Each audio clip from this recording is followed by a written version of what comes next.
¿Te has parado a pensar alguna vez por qué cojones tantas relaciones entre suegras y nueras acaban siendo un puto campo de minas?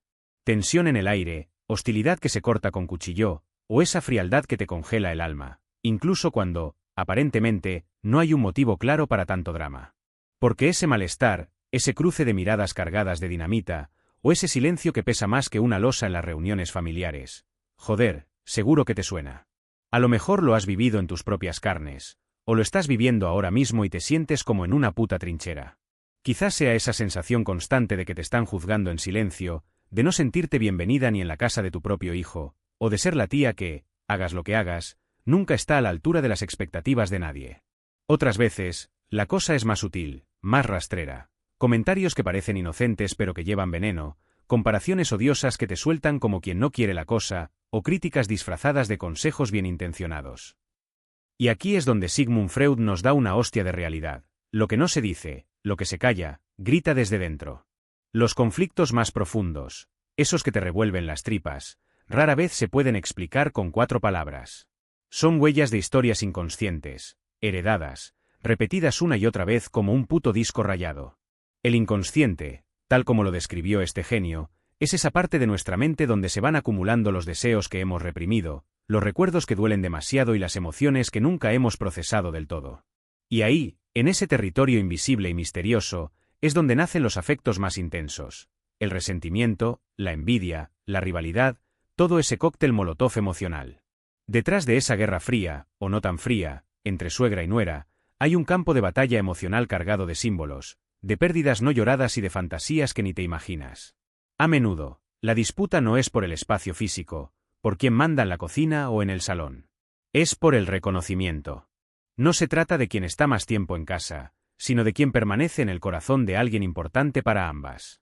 Y muchas veces, lo que está en juego no es solo la relación actual, la de ahora, sino los ecos de una historia que viene de mucho más atrás, de la infancia, de la juventud, de las relaciones que cada una tuvo con sus propias madres, con sus parejas, una madeja de la hostia. El psicoanálisis, y esto es clave, no te va a dar la solución mágica con buenos modales de manual o consejos de revista femenina. Propone algo mucho más profundo, más bestia. Nos invita a preguntarnos, ¿qué cojones está realmente en juego aquí? ¿Qué tipo de dolor, de herida, se está reabriendo con cada encontronazo? ¿Qué papel juega la suegra para la nuera, y viceversa? ¿Qué vieja cicatriz se toca cada vez que hay un cruce de palabras afiladas, una mirada que te hiela la sangre, o una crítica mal disimulada que te deja cao? Freud creía que la mente humana tiende a repetir, como un puto autómata, aquello que no ha comprendido, que no ha digerido.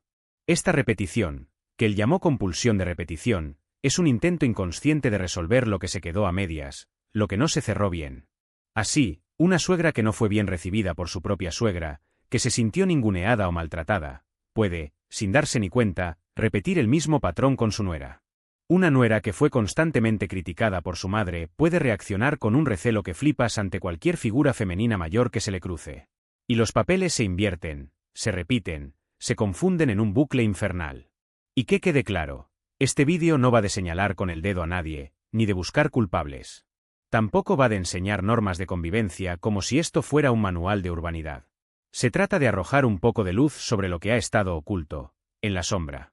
Porque cuanta más claridad tengamos sobre nuestros propios impulsos, sobre nuestros afectos más profundos, más libertad ganaremos sobre cómo cojones queremos vivir nuestra puta vida. Al fin y al cabo, suegras y nueras son, antes que nada, mujeres. Mujeres con historias a sus espaldas, que han amado, han perdido y han sufrido como cualquiera. Que han sido hijas, esposas, cuidadoras. Que se han enfrentado a sus propias batallas internas y externas. Y por eso, joder, merecen ser vistas no como enemigas en trincheras opuestas, sino como espejos que se confrontan, que se reflejan mutuamente. Comprender lo que ocurre en el inconsciente femenino es mucho más que un simple ejercicio de autoconocimiento. Es un puto acto de liberación. Es la posibilidad de romper con esas repeticiones destructivas y abrir un espacio para una convivencia más humana, más madura, más consciente. Hoy vamos a meternos hasta el fondo en este tema, con cuidado, con profundidad y sobre todo, con respeto. Porque no se trata de ganar ninguna disputa, se trata de entender el origen del conflicto y quizás, solo quizás, encontrar un posible camino hacia la reconciliación. Una reconciliación con la otra, sí, pero también, y esto es crucial, con una misma. El famoso triángulo edípico, ese concepto de Freud que tanto ha dado que hablar, aquí lo vamos a revisitar, pero aplicado a la Santísima Trinidad, suegra, nuera e hijo. Freud identificó el complejo de Edipo como una de las piedras angulares de nuestra estructura psíquica. Y aunque a menudo se malinterpreta y se simplifica hasta el ridículo, esto no va de relaciones literales, de que el niño quiera acostarse con la madre y matar al padre, no me jodas. Va de algo mucho más simbólico, más profundo, va de deseo, de posesión, de rivalidad y de pertenencia. En los primeros años de vida, el crío desarrolla un vínculo emocional de la hostia con el progenitor del sexo opuesto, la madre para el niño, el padre para la niña, que al mismo tiempo, experimenta un sentimiento de competencia inconsciente con el progenitor del mismo sexo. Este proceso es universal, nos pasa a todos, y es totalmente inconsciente. A través de él, aprendemos a lidiar con los límites de nuestro deseo, con la frustración de no tenerlo todo, y con la pérdida. Cuando los niños se dan cuenta de que no pueden ocupar el lugar de su padre o de su madre en el corazón del otro, empiezan a construir su identidad por separado, a diferenciarse. Y este movimiento, esta separación, es esencial para la madurez emocional. Pero, ¿qué ocurre cuando este triángulo simbólico, que se supone que resolvimos en la infancia, regresa en la edad adulta con nuevos personajes, con una nueva puesta en escena? En la relación entre suegra, nuera e hijo, a menudo volvemos a encontrarnos con este puto triángulo, pero con un disfraz diferente. La suegra, que antes era la figura central en la vida afectiva de su hijo, la reina de su corazón, se enfrenta de repente a una mujer más joven que ahora ocupa ese espacio de intimidad, de atención, de prioridad. La nuera, por su parte, intenta establecer su lugar al lado de su pareja, construir su propio nido, pero a menudo se topa con una presencia anterior, la de la suegra, que sigue ejerciendo una influencia emocional potente sobre él. Y el hijo, el pobre, se encuentra en medio, dividido entre dos mujeres significativas en su vida. Por un lado, la madre, la figura que le dio la vida, el amor, el cuidado, la formación. Por otro, su compañera, la mujer con la que quiere construir una vida adulta, independiente. Y aunque este dilema pueda parecer una simple cuestión de organización familiar, de a quien se visita más o a quien se le hace más caso, lleva una carga simbólica mucho más profunda. Lo que está en juego no es solo quien visita más, quien cocina mejor o quien tiene razón en una discusión tonta. Lo que está en juego, colega, es quien ocupa su corazón, quien es más importante, a quien escucha de verdad. Freud señaló que el inconsciente no reconoce el tiempo cronológico, no entiende de calendarios. Funciona a través de asociaciones, de repeticiones, de símbolos. Por eso, una madre que nunca ha trabajado emocionalmente el alejamiento natural de su hijo, que no ha hecho el duelo por esa pérdida, puede, sin darse ni cuenta, revivir el complejo de Edipo de forma invertida. Se siente excluida, rechazada, sustituida. Y la rabia que siente hacia su nuera no es solo por el comportamiento actual de ésta, sino por la sensación visceral de que está perdiendo algo que cree que le pertenece por derecho, el afecto incondicional de su hijo. Al mismo tiempo, el hijo también puede verse atrapado en este triángulo, incapaz de establecer límites claros, de poner a cada una en su sitio. Teme herir a su madre y se siente culpable por alejarse, por abandonarla. Pero también quiere proteger a su pareja, darle su lugar. Este impasse, esta situación de bloqueo, crea un campo de tensión constante en el que ninguna de las tres partes se siente plenamente segura, ni cómoda. La nuera, por su parte, a menudo se ve inmersa en este escenario sin entender una mierda de lo que está pasando. Nota las miradas, los comentarios con doble sentido, la tensión en el ambiente, pero no entiende por qué su mera presencia causa tanto malestar. Siente que tiene que competir por el amor de su pareja con la madre de él, aunque ella no quiera entrar en esa puta guerra. Y esta disputa la desgasta, la hace sentir inadecuada, incómoda, rechazada. Este triángulo no declarado se perpetúa con pequeños gestos, con palabras indirectas, con silencios que pesan una tonelada. La comida del domingo se convierte en un campo de batalla emocional. La visita a casa de la suegra se transforma en una tensa obligación. Y el afecto, si alguna vez lo hubo, da paso a una vigilancia mutua, donde cada una espía a la otra buscando signos de amenaza, de desprecio, de ninguneo. El psicoanálisis nos enseña que para que este triángulo se disuelva, para que deje de joder la marrana, hay que trabajar la pérdida simbólica. La madre debe aceptar que su hijo ha crecido, que su papel ha cambiado, que el amor no se ha retirado, sino que se ha transformado. El hijo tiene que asumir la responsabilidad de mediar en esta transición con madurez, estableciendo límites con claridad y sin sentirse un puto culpable. Y la nuera necesita darse cuenta de que, Aunque la suegra actúe de forma hostil, detrás de esa hostilidad puede haber un viejo dolor, una herida no curada que aún no ha encontrado palabras.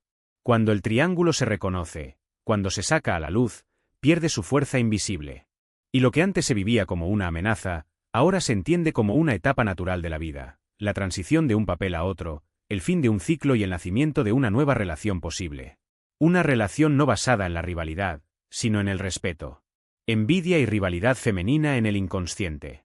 Freud ya lo pilló. La envidia es una emoción profundamente humana, de esas que te salen de las entrañas, y surge inconscientemente cada vez que vemos en otra persona algo que nos gustaría tener para nosotros, algo que anhelamos. En el universo femenino, esta envidia puede manifestarse de formas muy sutiles, casi invisibles, pero viene cargada de significados emocionales complejos, de una profundidad que flipas. No siempre aparece como una hostilidad directa, a cara de perro. A veces es una simple crítica disfrazada, un cumplido con doble filo, un gesto despectivo casi imperceptible. Pero detrás, colega, subyace un sentimiento silencioso, la sensación de que algo se ha perdido, de que otra mujer posee ahora lo que antes era tuyo, o lo que sentías que te pertenecía. En el contexto de la relación entre suegra y nuera, este sentimiento puede llegar a ser especialmente delicado, una auténtica bomba de relojería. La suegra, a menudo, mira a su nuera con ojos comparativos, como si estuviera pasando un examen. Ve en esa mujer más joven una vitalidad que tal vez ella ya no siente en sí misma. Ve un cuerpo más firme, una presencia que es más escuchada, una libertad que a ella, en su momento, le fue negada. Y, sobre todo, ve una intimidad emocional con su propio hijo que ahora, siente ella, ya no le pertenece. Y es importante dejar esto clarísimo, no se trata de malicia pura y dura. No es un deseo consciente de dañar o de herir. Es una acumulación de frustraciones, de elecciones hechas en silencio, de renuncias que nunca fueron nombradas, que se quedaron atragantadas. Muchas mujeres de la generación anterior vivieron para los demás, se desvivieron.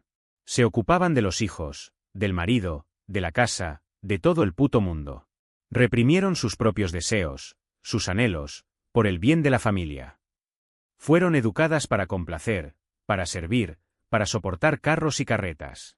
Y ahora, cuando se encuentran con una generación de mujeres que es más libre, que se expresa sin tapujos, que pone límites, que exige que se la escuche, algo en su interior se agita, se revuelve.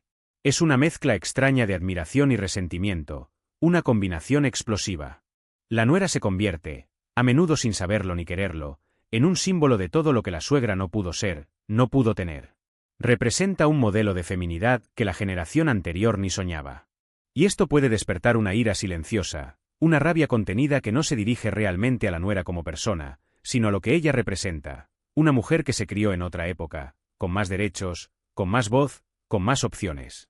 La rivalidad, entonces, no es contra la propia nuera, sino contra la propia historia de la suegra, contra las limitaciones que tuvo que aceptar, contra los deseos que se quedaron por el camino, olvidados en un cajón.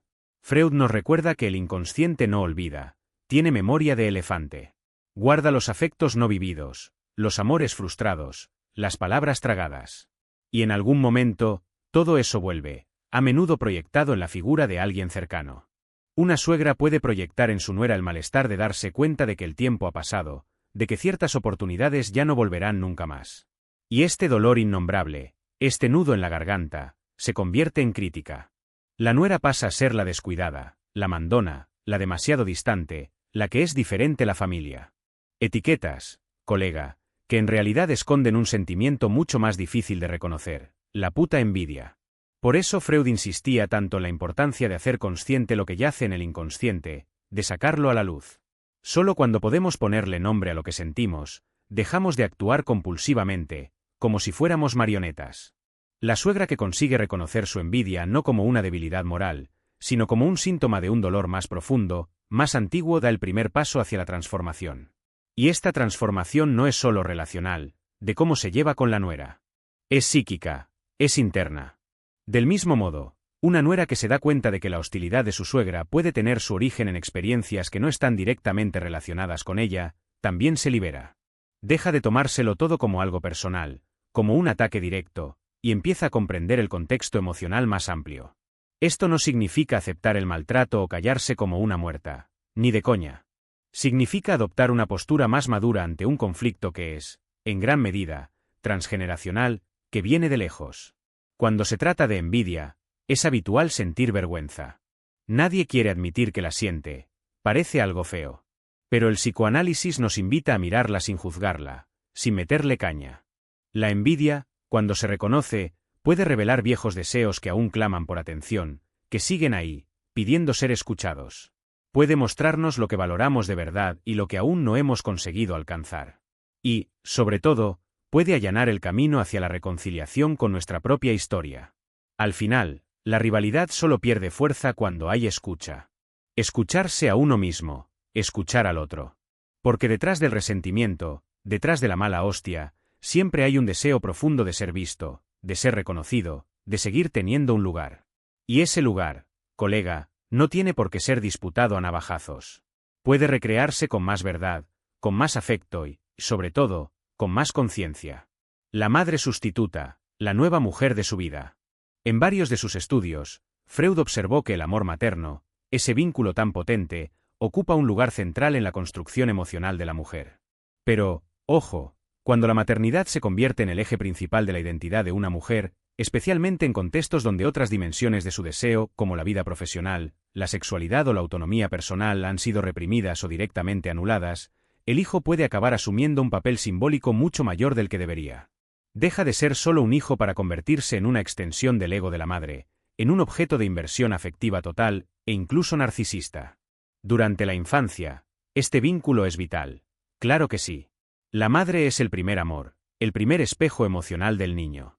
Pero con el tiempo, se espera que este vínculo cambie, que evolucione. El niño crece, desarrolla su autonomía, busca otros vínculos, otras referencias fuera de casa. Este proceso es natural, es ley de vida, pero no siempre es fácil. Sobre todo, cuando para la madre ese hijo se ha convertido en la principal fuente de reconocimiento, de compañía, de sentido para su existencia. Cuando el hijo se casa, esta transición simbólica se pone a prueba, ¿y de qué manera? De repente, una nueva mujer entra en escena. Una mujer que duerme a su lado, que comparte sus secretos, que influye en sus decisiones. Una mujer que, a los ojos de su madre, ocupa exactamente el lugar que antes era suyo, exclusivamente suyo. Y aquí no estamos hablando de un lugar físico, de quien ocupa qué habitación. Estamos hablando de un lugar emocional, el más íntimo, el más privilegiado del afecto. La madre no solo pierde a su hijo a manos de otra mujer. Se ve obligada a enfrentarse a algo aún más profundo, más doloroso, el sentimiento de haber sido sustituida. Esta percepción de pérdida de lugar toca un punto muy sensible del inconsciente, el de la autoestima. Freud lo llamó herida narcisista, ese momento en que nos enfrentamos a algo que amenaza la imagen ideal que tenemos de nosotros mismos. En este caso, la herida no proviene de una crítica directa, de un ya no te quiero. Viene de la mera presencia de una figura, la nuera, que simboliza el desplazamiento, el fin de un reinado silencioso que duró años. La nuera, sin pretenderlo, sin quererlo, se convierte en el símbolo del tiempo que ha pasado, de la juventud que se fue, de la centralidad que ya no existe. Por eso, para muchas suegras, el conflicto con la nuera comienza incluso antes de que se produzca un desacuerdo real, una bronca. Basta con que la nueva mujer entre en la vida de su hijo para que, en el fondo de sus mentes, se dispare una sensación de amenaza, de peligro. La rivalidad no siempre es consciente, no siempre es abierta. Puede presentarse en forma de control disfrazado de cariño, lo hago por tu bien, de intromisión justificada como preocupación, es que me preocupas mucho, de crítica disfrazada de buenas intenciones, te lo digo para ayudarte. Pero detrás de estos gestos, lo que late con fuerza es el miedo a dejar de ser necesaria, a dejar de ser amada de la misma manera, a perder su sitio. Freud decía que el deseo de seguir siendo el centro de la vida del otro es una de las expresiones más sutiles del narcisismo. Y no en el sentido vulgar de vanidad, de mirarse al espejo todo el día, sino como esa necesidad profunda de mantener la ilusión de que somos insustituibles, únicos. Cuando una madre se da cuenta de que su hijo ahora confía más en su pareja, la escucha más, construye nuevos hábitos sin consultarla, esta ilusión se rompe en 1000 pedazos. Y con ella, viene el dolor. La nuera, por su parte, a menudo se ve presionada por una expectativa silenciosa, por un listón que, haga lo que haga, nunca estará a la altura de lo que fue su suegra para su hijo. Es como si tuviera que demostrar constantemente que merece la posición que ocupa, que es digna de ese amor.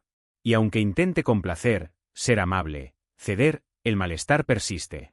Porque el problema no está en su comportamiento, sino en el lugar simbólico que representa. Salir de este callejón sin salida, de este bucle infernal, requiere un proceso de elaboración psíquica que rara vez se produce sin esfuerzo, sin currárselo. La suegra tiene que mirarse a sí misma con una honestidad brutal y preguntarse, ¿qué significa mi hijo para mí, de verdad? ¿Por qué me molesta tanto su nueva relación? ¿Qué parte de mí se siente abandonada, olvidada? Estas preguntas son difíciles de cojones, pero son liberadoras. Porque cuando la madre reconoce que su papel ha cambiado y que esto no significa una pérdida de amor, sino una transformación, puede encontrar un nuevo lugar en la vida de su hijo. Un lugar menos central, quizás, pero más maduro, más real. Un lugar donde no haya disputa, sino presencia. Donde no haya competencia, sino vínculo. La nuera también necesita entender que no es su responsabilidad curar el dolor de su suegra, ni cargar con sus mochilas. Pero puede, con empatía, reconocer que detrás de esa hostilidad hay una mujer que también ha tenido sueños, miedos y amores. Mujeres de distintas generaciones pueden encontrar puentes, puntos de conexión, cuando dejan de verse como enemigas y empiezan a verse como herederas de dolores similares, de historias parecidas. Al final, la sustitución que tanto asusta no tiene por qué vivirse como una pérdida irreparable. Puede verse como un pasaje, como una transición. Y todo pasaje, por doloroso que sea, conlleva la posibilidad de renacer, de encontrar una nueva forma de estar en el mundo. Freud y el lugar del hijo en el deseo materno. Freud lo dijo bien claro, el amor materno es una de las expresiones más intensas y fundamentales de la vida psíquica, una pasada. Pero también advirtió, y aquí viene lo jodido, que como todo afecto humano, puede volverse ambiguo e incluso destructivo si sirve a necesidades inconscientes no elaboradas, a carencias no resueltas de la madre. Hay un punto delicado, una línea muy fina, en el que el cuidado se mezcla con el deseo de realización personal a través del hijo, en el que el afecto se convierte en posesión, y en el que el niño deja de ser un ser autónomo para convertirse en un puto soporte emocional de la madre. Esta dinámica es más común de lo que nos creemos, y no se limita a casos extremos de madres chungas. Muchas mujeres construyen, sin darse ni cuenta, un vínculo con su hijo que va mucho más allá de lo maternal. El hijo llega a representar la esperanza de un amor incondicional que quizás nunca tuvieron, el sustituto afectivo de un matrimonio fracasado, de una vida conyugal vacía, o incluso de una existencia marcada por la soledad más absoluta. A lo largo de los años, este hijo se idealiza como el único que escucha, que acoge, que siempre está ahí. Y en este ideal, ocupa un lugar de absoluto protagonismo en la vida de la madre. El problema es que esta posición, este pedestal, no está destinado a durar para siempre. La función de la maternidad, en términos psíquicos, es preparar al niño para partir, para volar solo. Freud lo dejó meridianamente claro. Una madre suficientemente buena, y ojo al matiz, es aquella que ama lo suficiente como para permitir que su hijo se marche. Emocional, simbólica y físicamente. Pero cuando el hijo se convierte en el centro de la vida emocional de la madre, esta separación se hace casi insoportable, un puto drama. Cuando el hijo encuentra pareja, esta estructura simbólica que la madre había construido con tanto esmero empieza a desmoronarse. La nuera entra en escena no solo como una nueva figura de afecto para el hijo, sino como alguien que ocupa un espacio que, durante mucho tiempo, fue exclusivo de la madre.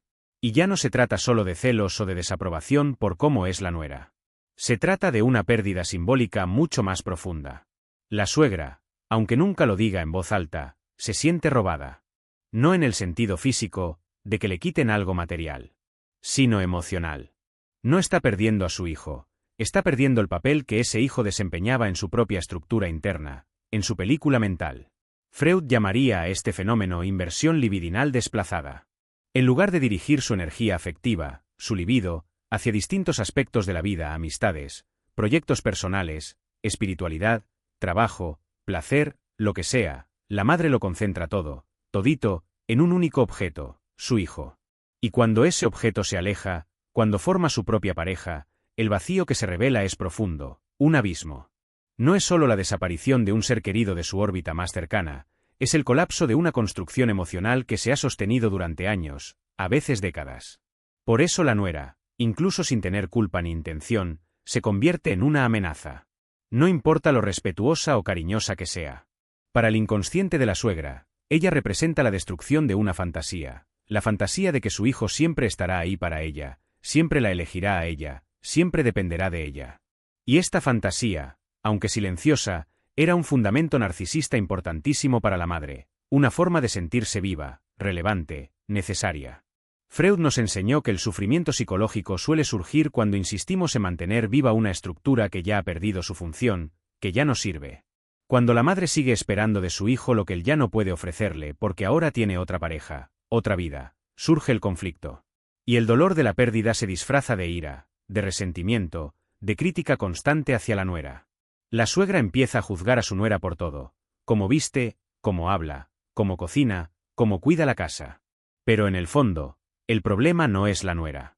Es el vacío que queda. Este reconocimiento es doloroso, te puede dejar hecho polvo. Pero también es liberador. Porque al darse cuenta de que su hijo no está ahí para llenar los huecos de su propia historia, la madre abre un espacio para escribir una nueva página, para reinventarse. Por fin puede volver a conectar consigo misma, con sus propios deseos, con partes de su identidad que han permanecido dormidas bajo el peso de esa maternidad totalizadora que la consumía. La nuera, por su parte, también puede beneficiarse de esta toma de conciencia. Al darse cuenta de que la hostilidad de su suegra puede no ser personal, sino más bien un síntoma de una profunda pérdida simbólica, puede optar por responder con madurez, sin entrar en un juego de disputas que no lleva a ninguna parte. Esto no significa aceptar el abuso o la injusticia, ni se te ocurra. Significa negarse a alimentar un ciclo de rivalidad que, la mayoría de las veces, es el legado de un dolor innombrable, de una herida que la suegra no ha sabido o no ha podido sanar. En este escenario, el hijo tiene un papel fundamental, crucial. Debe reconocer su autonomía, su derecho a tener su propia vida, y al mismo tiempo, acoger a su madre con compasión, sin sentirse culpable, pero con firmeza. Porque madurar también es saber poner límites al amor, incluso al amor materno. Al final, no se trata de dejar de amar. Se trata de amar de una manera nueva, diferente. Una forma que no ate, sino que libere. Que no exija, sino que acoja. Que no se alimente de la dependencia, sino que florezca en la sana separación. Y esto, Freud lo sabía bien, es uno de los mayores retos y uno de los mayores logros de la vida emocional. Transferencia y proyección, lo que la suegra ve en su nuera, y que muchas veces no tiene nada que ver con la nuera real. Freud, al explorar los rincones más oscuros de la mente humana, describió dos de los mecanismos más poderosos del inconsciente, la transferencia y la proyección. Y esto no es algo exclusivo del diván del psicoanalista. ¿Qué va? Están presentes en casi todas nuestras relaciones, especialmente en las más íntimas, donde los afectos son intensos y vienen cargados de historia emocional, de mochilas del pasado. En el contexto de la relación entre suegra y nuera, estos mecanismos operan de forma sutil, casi invisible, pero con una influencia brutal. La transferencia se produce cuando antiguos sentimientos, normalmente relacionados con figuras significativas de nuestro pasado como nuestro padre, nuestra madre, nuestros hermanos o incluso cuidadores importantes, se desplazan, se transfieren a personas del presente. Es como si viéramos fantasmas del pasado en la gente de ahora. La proyección, por su parte, es el acto de atribuir a otra persona sentimientos, impulsos o características que no reconocemos o que no podemos soportar en nosotros mismos. Se lo endosamos al otro para no tener que lidiar con ello. Cuando estos dos mecanismos se combinan, y lo hacen a menudo, crean una especie de espejo distorsionado. Dejamos de ver a la persona real que tenemos delante y empezamos a ver en ella partes olvidadas, rechazadas o dolorosas de nuestra propia historia. Y esto, colega, es exactamente lo que puede ocurrir entre suegra y nuera. A menudo, la nuera se convierte en el escenario donde la suegra transfiere viejos sentimientos que experimentó con otras mujeres en su vida. Puede que la suegra vea en su nuera la sombra de una hermana con la que siempre compitió, o de su propia madre, que la trataba con frialdad y crítica constante, o incluso una mujer del pasado, quizás una vecina, una compañera de trabajo o una rival en amores que la hizo sentirse pequeña, poco apreciada, invisible. Así pues, la reacción emocional de la suegra hacia su nuera no siempre es proporcional a lo que está ocurriendo en el presente. Una simple frase de la nuera puede ser escuchada como una afrenta personal, como un ataque. Un gesto neutro puede interpretarse como desprecio. Un silencio puede percibirse como rechazo. Y a menudo, la nuera no tiene ni puta idea de por qué la tratan con esa frialdad o esa hostilidad. Porque no es racional, es simbólico. La nuera ha asumido, sin saberlo, un papel emocional que ya estaba escrito en el guión de la suegra mucho antes de que ella apareciera en escena. Pero la proyección no solo ocurre con figuras externas del pasado. También puede dirigirse a aspectos internos que la suegra no acepta en sí misma. Por ejemplo, la suegra puede ver en su nuera una libertad que ella nunca pudo experimentar, una juventud que ya dejó atrás, una autonomía emocional que ella misma tuvo que reprimir para encajar o sobrevivir. Y en lugar de reconocer ese sentimiento como admiración, o incluso como una punzada de envidia sana, lo convierte en crítica. Porque es mucho más fácil atacar en los demás lo que nos duele en nosotros mismos. Esta proyección se intensifica aún más cuando la suegra siente que está perdiendo terreno en la familia, que su influencia disminuye. La presencia de la nuera se siente como una amenaza, no porque la nuera quiera quitarle algo a la suegra, sino porque activa recuerdos inconscientes de pérdidas anteriores. Pérdidas que tal vez nunca hayan sido elaboradas, que solo fueron silenciadas, barridas debajo de la alfombra. Freud insistía en que el análisis, el trabajo personal, solo comienza cuando dejamos de luchar contra estos mecanismos como si fueran el enemigo. Y empezamos a reconocerlos, a verlos. Porque reconocerlos es la puta clave de la transformación.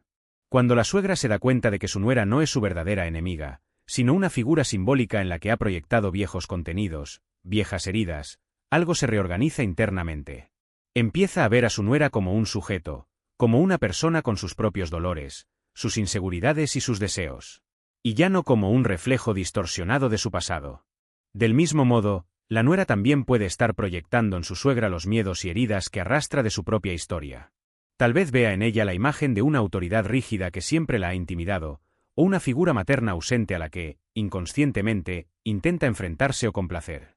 Cuando ambas, suegra y nuera, se dan cuenta de esta dinámica, la relación empieza a respirar. No porque se vuelva perfecta de la noche a la mañana, eso es una gilipollez, sino porque deja de estar dirigida por fantasmas, por sombras del pasado. De darse cuenta de que no se trata de culpar a nadie. La suegra no es la mala de la película, ni la nuera es una pobre víctima inocente. Ambas son mujeres en proceso, llenas de historias, de marcas, de sueños incumplidos. Cuando una se convierte en el espejo de la otra, la tensión es inevitable. Pero también puede ser la oportunidad para una transformación mutua, para un crecimiento. Romper el ciclo del resentimiento empieza por el reconocimiento. Ver al otro con nuevos ojos, no como un enemigo, sino como un espejo. Y darse cuenta de que detrás de la crítica puede haber admiración negada.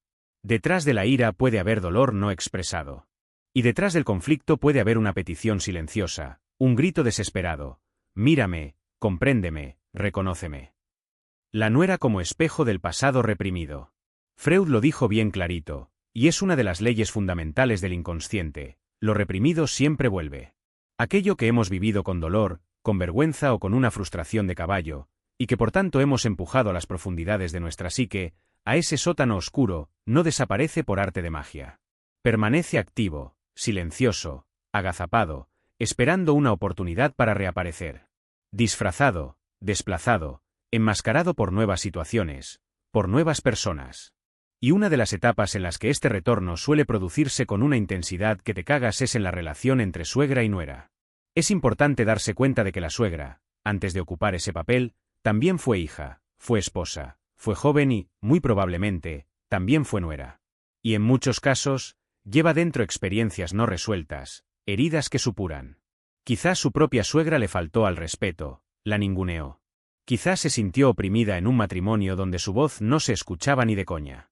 Tal vez tuvo que reprimir sus sueños, sus deseos más profundos, en nombre de la familia, de la tradición, o simplemente, de la supervivencia. Estas experiencias no vividas o no expresadas como es debido crean cicatrices profundas. Son fragmentos de historia que no se han integrado, que no se han digerido, pero que siguen latiendo en su interior, como brasas bajo las cenizas.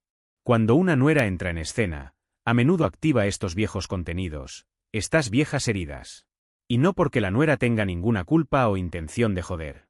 Simplemente, su presencia actúa como un disparador simbólico, como una puta señal de alarma. La suegra puede encontrarse reviviendo inconscientemente los papeles que desempeñó en el pasado, pero ahora bajo una luz diferente, con otros matices.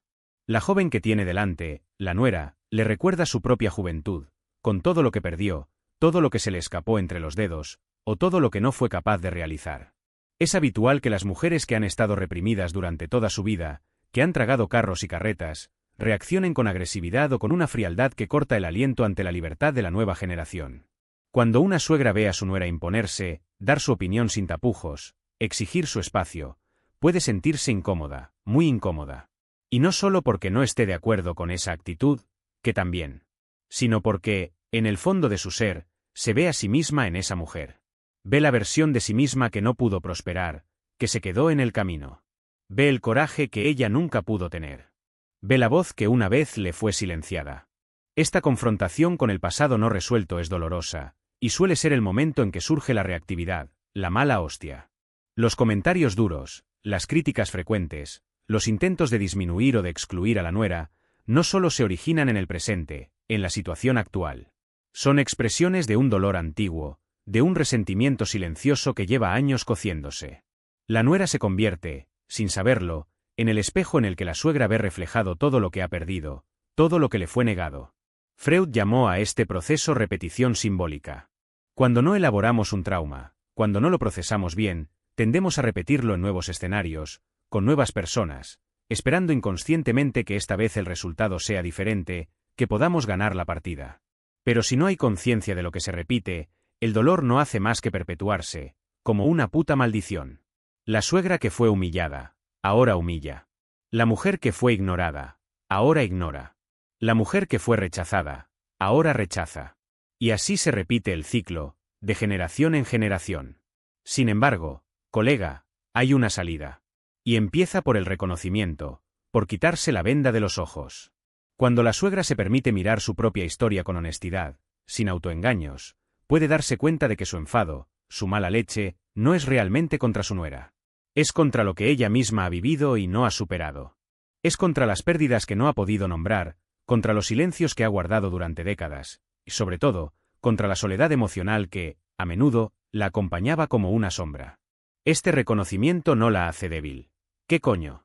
Al contrario, la hace libre. Porque cuando se da cuenta de que su dolor viene de otro tiempo, de otra historia, deja de reaccionar impulsivamente en el presente. Puede elegir el silencio donde antes habría atacado. Puede ofrecer refugio donde antes se habría defendido con uñas y dientes. Incluso puede encontrar en su nuera una aliada, un puente para resignificar su propia trayectoria, para darle un nuevo sentido. La nuera, a su vez, también puede beneficiarse de esta comprensión. Al darse cuenta de que algunas de las acciones de su suegra no son ataques personales, sino ecos de antiguos sufrimientos, puede optar por no involucrarse en esas guerras emocionales que no llevan a ninguna parte. Esto no significa aceptar la falta de respeto, ni mucho menos. Significa dejar de alimentar la tensión, de echar más leña al fuego.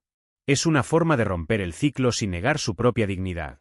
Freud nos enseñó que toda curación psíquica comienza con el acto de nombrar lo que sentimos, de ponerle palabras. Cuando lo que ha sido reprimido se trae a la conciencia, pierde su fuerza destructiva. El pasado no cambia, eso es imposible. Pero ya no domina el presente, ya no te tiene agarrado por los huevos.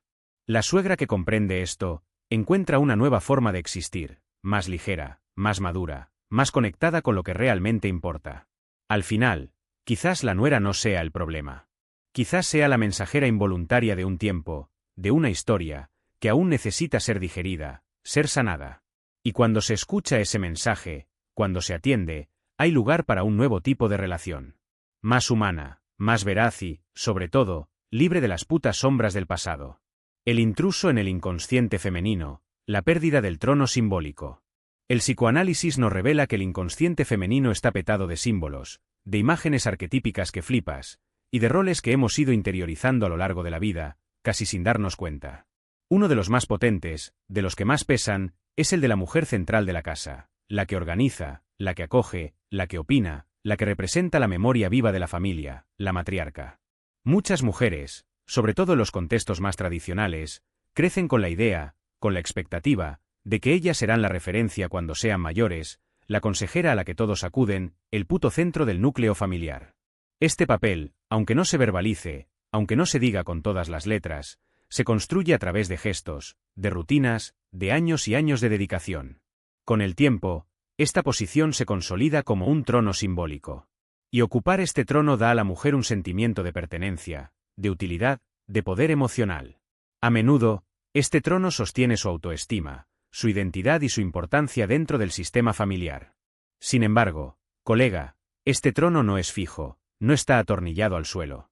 La llegada de una nueva mujer, la nuera, puede sentirse como una auténtica invasión de este espacio simbólico, como si le estuvieran usurpando el puesto. La nuera no tiene por qué ser irrespetuosa o competitiva, no tiene por qué ir a malas. A veces, su mera presencia es suficiente para que la suegra sienta que algo está cambiando, que el suelo se mueve bajo sus pies. El hijo, antes tan apegado a la figura materna, tan pendiente de ella, ahora busca el consejo de otra mujer. Las decisiones que antes tomaba ella, ahora las toman los dos, la pareja, sin que ella intervenga, sin que le pidan permiso. Los hábitos familiares cambian, la comida, los horarios, los rituales. Todo parece escapársele de las manos a la matriarca, perder el control. La suegra se enfrenta entonces a lo que Freud describió como una de las mayores dificultades del ego, la descentralización. El ego humano, según Freud, lucha con todas sus fuerzas por mantener el control y su posición de prominencia, de ser el centro. Se resiste a la idea de pérdida, sobre todo cuando esa pérdida no afecta a algo externo, material, sino al propio lugar simbólico que ocupa el sujeto, a su identidad. La suegra, por tanto, siente que está perdiendo algo más que la atención de su hijo. Está perdiendo el centro de la narrativa familiar, el protagonismo. Y esto, aunque no se diga, aunque se intente disimular, es profundamente doloroso. Sin embargo, este dolor rara vez se reconoce directamente, rara vez se admite. En su lugar, se manifiesta como crítica constante hacia la nuera, como implicación excesiva en la vida de la pareja, como una necesidad imperiosa de afirmar su autoridad. El objetivo inconsciente es intentar preservar ese trono simbólico a toda costa, no ceder ni un milímetro. La guerra, en el